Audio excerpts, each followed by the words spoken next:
Film की शुरुआत में हमें एक प्यारा सा गांव दिखाया जाता है जहां सब लोग खुशी से नाच गाना कर रहे होते हैं। इसके बाद सीन बदलता है और हमें एक औरत दिखाई देती है जिसका नाम विवियन होता है। उसके दूसरे पति की हाल ही में मौत हो चुकी होती है और उसके साथ उसकी 2 बेटियां भी रहती हैं।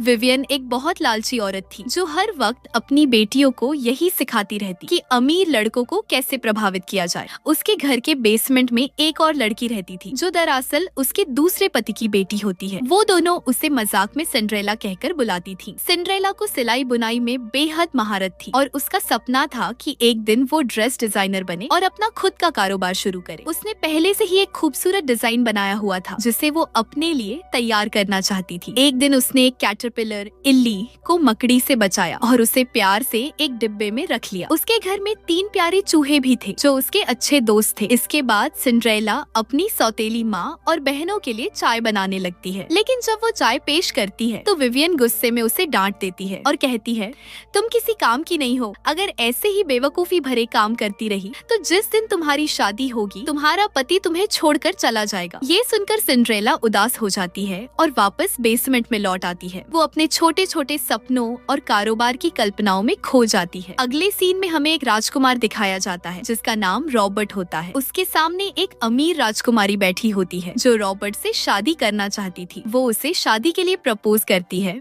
और कहती है, अगर हम दोनों की शादी हो जाए तो हमें कई राज्यों का नियंत्रण मिल जाएगा और हम मिलकर समुद्र के उस भयानक दैत्य को भी हरा सकते हैं। लेकिन रॉबर्ट इनकार कर देता है क्योंकि उसे वो राजकुमारी बिल्कुल पसंद नहीं थी। इसके बाद पूरे गांव में ऐलान किया जाता है कि राजा सबको बुला रहे हैं। अब सीन कट होकर सिंड्रेला पर आता है जो अपनी माँ यानी विवियन से कहती है, मैं बाजार जाकर अपनी ड्रेस बेचना चाहती हूँ। विवियन तुरंत उसे रोक देती है और कहती है, तुम एक लड़की हो और किसी लड़की को ऐसी हिम्मत नहीं करनी चाहिए। फिर वो उसे वहाँ से जाने को कह देती है। सिंड्रेला दुखी होकर फिर से बेसमेंट में लौट आती है। अब सीन महल का है। राजा अपनी रानी के साथ बैठे हैं और अपने बेटे रॉबर्ट को डांट रहे हैं कि तुमने उस अमीर लड़की से शादी करने से मना क्यों किया। इस बात पर दोनों के बीच बहस शुरू हो जाती है। रॉबर्ट कहता है, मैं तब तक शादी नहीं करूंगा जब तक कि मुझे किसी लड़की से सच्चा प्यार न हो जाए और अब तक मुझे इस गाँव की कोई लड़की पसंद नहीं आई। राजा गुस्से में कहते हैं, तुम्हें अब शादी कर लेनी चाहिए क्योंकि लोग तुम्हें गैर जिम्मेदार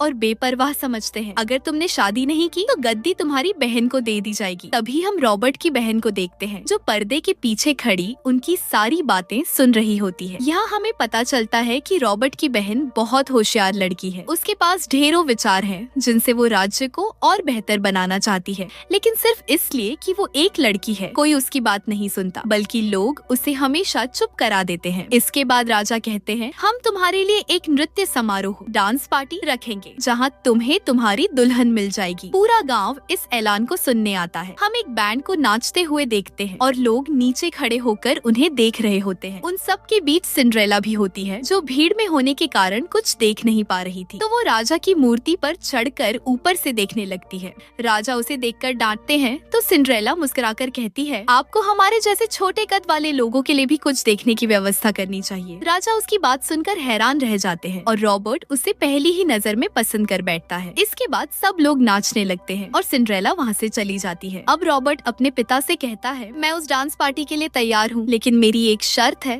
इसमें गांव की हर लड़की आएगी, चाहे वो अमीर हो या गरीब। राजकुमार रॉबर्ट की ये बात राजा मान लेते हैं। इसके बाद रॉबर्ट साधारण लोगों जैसा वेश धारण करता है और सिंड्रेला को ढूंढने के लिए निकल पड़ता है। उधर सिंड्रेला भी अपनी बनाई हुई ड्रेस बेचने के लिए बाजार आई होती है। वो जब पहली बार किसी को अपनी ड्रेस दिखाती है तो सामने वाला सोचता है कि उसने ये ड्रेस चोरी की है। इसके बाद लोग उसका मजाक उड़ाने लगते हैं। तभी वहाँ रॉबर्ट आता है। वो सिंड्रेला की ड्रेस की तारीफ करता है और उससे उसके डिजाइन के बारे में पूछता है।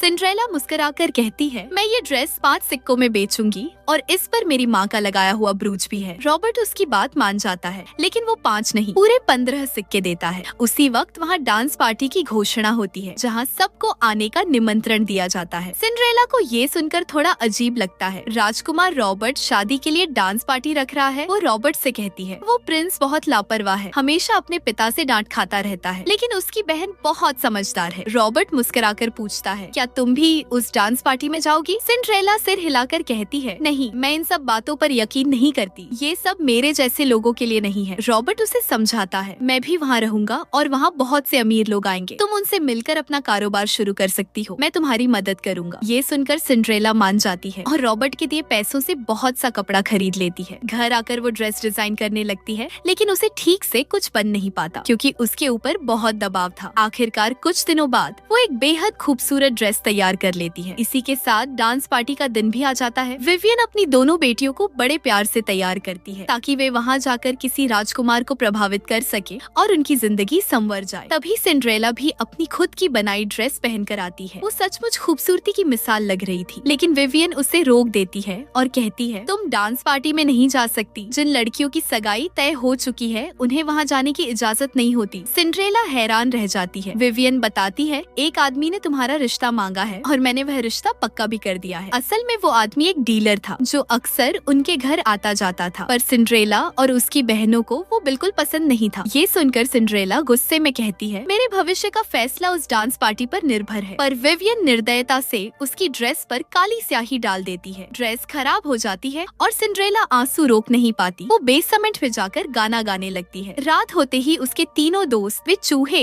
देखते हैं कि वही कैटरपिलर जिसे सिंड्रेला ने बचाया था अब एक सुंदर तितली बन गई है। वो तितली उड़कर सिंड्रेला के पास आती है और जादू से बदलकर फेरी गॉडमदर बन जाती है। फेरी गॉडमदर मुस्कुराकर कहती है अगर तुम डांस पार्टी में जाना चाहती हो तो मैं तुम्हारी मदद कर सकती हूँ। वो जादू करती है। सिंड्रेला की ड्रेस जो स्याही से खराब हो गई थी अब फिर से चमक उठती है और पहले से भी ज्यादा सुंदर लगने लगती है। सिंड्रेला खुशी से झूम उठती है। फेरी गॉडमदर उसे चमकते हुए जूते पहनाती है जो पहले उसके पैरों में फिट नहीं होते, लेकिन जादू के असर से वे बिल्कुल परफेक्ट हो जाते हैं। फिर वो एक डिब्बे को जादुई रथ में बदल देती है और तीनों चूहों को सिंड्रेला के नौकरों में। सिंड्रेला घबराकर कहती है अगर विवियन ने मुझे वहाँ देख लिया तो वो मुझे घर से निकाल देगी क्योंकि उसने मुझे पहले ही धमकी दी है। फेरी गॉडमदर मुस्कुराकर कहती है घबराओ मत, तुम्हें कोई नहीं पहचान पाएगा सिवाय प्रिंस रॉबर्ट के। वो एक आखिरी चेतावनी देती है ध्यान रखना जैसे ही 12 बजे रात हो ये सारा जादू खत्म हो जाएगा, उससे पहले तुम्हें घर लौट आना होगा। इसके बाद सिंड्रेला चमकती हुई रात में डांस पार्टी की ओर निकल पड़ती है। वहाँ रॉबर्ट के लिए तमाम लड़कियाँ नाच रही होती हैं, लेकिन रॉबर्ट की निगाहों में किसी का भी जादू नहीं चलता क्योंकि उसका दिल तो पहले ही सिंड्रेला पर आ चुका था। थोड़ी ही देर में सिंड्रेला भी वहाँ पहुँचती है जहाँ उसकी टक्कर विवियन से हो जाती है। विवियन उससे मुस्कुराकर माफी मांगती है और उसके सुंदर जूतों की तारीफ करती है, पर उसे ये पता नहीं होता कि वही उसकी सौतेली बेटी सिंड्रेला है। सिंड्रेला भीड़ से हटकर बालकनी में चली जाती है जहाँ उसकी मुलाकात एक शाही महिला से होती है। वो लेडी उसकी ड्रेस देखकर दंग रह जाती है और जब जानती है कि ये ड्रेस खुद सिंड्रेला ने डिजाइन की है तो कहती है मैं अपने लिए एक डिजाइनर ढूंढ रही थी क्योंकि मैं अक्सर इन पार्टियों में आती हूँ पर कभी भी अपने कपड़ों से संतुष्ट नहीं होती। वो महिला सिंड्रेला से कहती है कि तुम अपने और डिजाइनों के नमूने मुझे दिखाना। उसी वक्त दूसरी तरफ रॉबर्ट सब राजकुमारियों के बीच खड़ा होता है और कहता है जिस लड़की से मैं सच्चा प्यार करता हूँ वो आज इस महफिल में दिखाई नहीं दे रही। इतने में सिंड्रेला की नजर रॉबर्ट पर पड़ती है, पर तभी उसका हाथ किसी म्यूजिक इंस्ट्रूमेंट से टकरा जाता है जिससे जोर की आवाज गूंज उठती है और सबकी नजरें उसी पर टिक जाती हैं। रॉबर्ट मुस्कुराकर उसे पास बुलाता है और सबके सामने उसका परिचय करवाता है। सिंड्रेला हैरान रह जाती है जब उसे पता चलता है कि रॉबर्ट कोई आम व्यक्ति नहीं बल्कि एक राजकुमार है। फिर रॉबर्ट अपनी बहन को आगे आने को कहता है। वो सबको अपना नया ड्रेस दिखाती है जो दरअसल वही ड्रेस होती है जो सिंड्रेला ने रॉबर्ट को बेची थी। इसके बाद माहौल और भी खूबसूरत हो जाता है जब प्रिंस रॉबर्ट और सिंड्रेला साथ में नृत्य करने लगते हैं। संगीत, रोशनी और उनकी मुस्कान सब कुछ मानो जादुई लगता है। फिर दोनों धीरे धीरे लोगों से दूर होकर एक कमरे में चले जाते हैं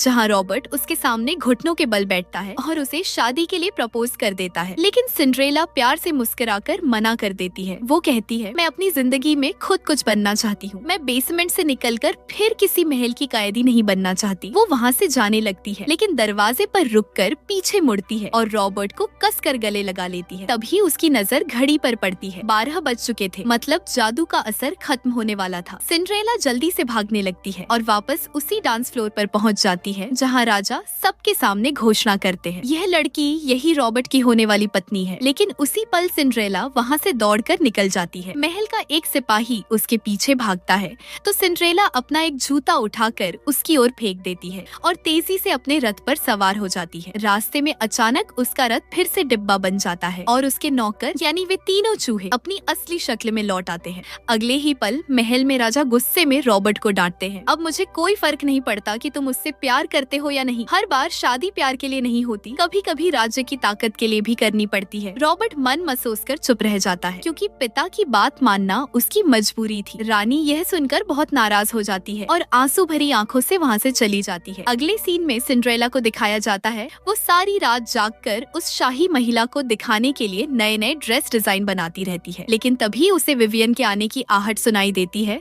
तो वो तुरंत बिस्तर पर लेट जाती है और झूठ मूठ कहती है मैं बीमार हूँ। विवियन उसके पास आकर धीमे स्वर में कहती है, सिंड्रेला तुम हमेशा सोचती होगी कि मैं बहुत निर्दयी और कठोर हूँ, लेकिन मैं शुरू से ऐसी नहीं थी। वो एक पल के लिए रुकती है और अपनी पुरानी कहानी बताने लगती है। एक समय था जब मैं भी अच्छी और खुशमिजाज थी। मेरे पास एक प्यारा पति और 2 बेटियां थीं। मैं पियानो बहुत अच्छे से बजाया करती थी। फिर मैंने एक संगीत विद्यालय में जाकर अपनी कला को निखारने की ठानी, पर जब 1 महीने बाद मैं घर लौटी तो पता चला कि मेरे पति ने मुझे छोड़ दिया है। उन्हें लगता था कि एक अच्छी पत्नी कभी अपने लिए नहीं सोचती। उस दिन से मैंने सीखा लड़कियों को ज्यादा भावुक नहीं होना चाहिए। सुना है कि कल वाली लड़की रॉबर्ट को छोड़कर चली गई और अब रॉबर्ट की शादी एक अमीर लड़की से होने वाली है। तभी एक चूहे से सिंड्रेला का वही वाला जूता नीचे गिर जाता है, जिसे देखकर विवियन को एहसास होता है कि कल वाली लड़की कोई और नहीं बल्कि उसकी अपनी बेटी सिंड्रेला है। उसके बाद विवियन सिंड्रेला से कहती है तुम्हें रॉबर्ट से शादी कर लेनी चाहिए ताकि हमारी जिंदगी थोड़ी आसान और बेहतर हो जाए। लेकिन सिंड्रेला जवाब देती है मैंने उससे शादी करने से इनकार कर दिया है। यह सुनकर विवियन गुस्से में कहती है तो फिर तैयार हो जाओ उस डीलर के साथ जाने के लिए, क्योंकि मैं आज ही तुम्हें उसके हवाले कर दूंगी।